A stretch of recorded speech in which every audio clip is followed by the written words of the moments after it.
Welcome back. Well, it's time to take a look at Class 4A. We have a District 4A that's all off this week. Hershey, Burke, Graham, all those teams aren't playing. Graham, can kind of use a rest, I think, after Argyle, Wiley, and Big Spring. But yeah, they set themselves up some high hurdles and tripped over a couple of them.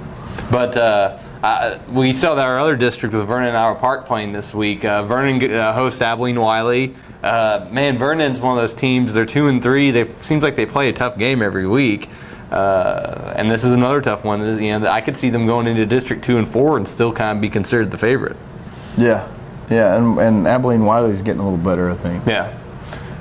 Also, Iowa Park. They're off to a 4-1 start. And they're playing Wimberley? Yeah, in Brownwood. Yeah. So they've done this before. Yeah. So I don't know if Nelms helped orchestrate that or not, but I'm sure he did the last time. Part of a classic or something, I think, down there. Oh, is it? Okay, yeah. I don't know what special thing they're doing for it. What does Wimberley have this year? It seems like they're just going to be a tough matchup for the Hawks. I think what they do pretty well. Iowa Park, even if they lose this game going into District 4 and 2, they beat teams like Burke and Hershey, who they haven't beaten the last couple of years. So I think they feel like progress has been made going there. And then what's funny for Iowa Park, they go to Brownwood and then they got to go to Dalhart, which is even further. They're traveling almost 1,000 miles in 2 weeks. So that's, I think, a concern because, the Wimberley game just get out healthy. The Dalhart game, Dalhart's a team that I think, Iowa Park needs to beat to make the playoffs, and you travel that trip. You know how that goes sometimes. We talk about our teams going to Amarillo. Well, Dalhart's like 90 miles past Amarillo and then some. Yeah. Dalhart's the town that you're like, I can't believe we're still in Texas when you're driving to Colorado. So we'll see how it goes. I'm interested to see District 4A start in another week. Where do you kind of rate Graham now in the state? I think top 15. You think they are?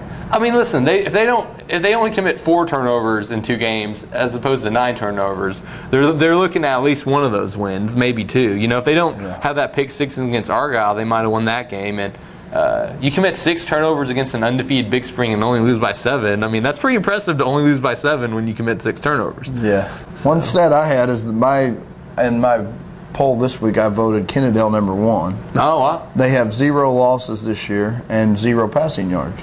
Wow, I didn't know the 0 passing yards. I do know their running back's a stud. I saw him run for 300 against Burke, Juwan Washington, last year in the playoffs. And interesting enough, Gainesville held them to 14 points, which has got to be by far their season low. So. Yeah. And that's who that Graham Washington gets. Guy's been running, for. I think we've had at some of these programs a return of the stud running back. Yeah.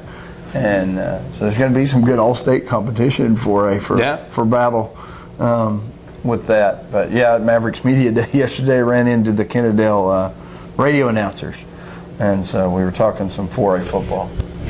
So when we come back, we'll look at some of the top area games at the lower classifications this week.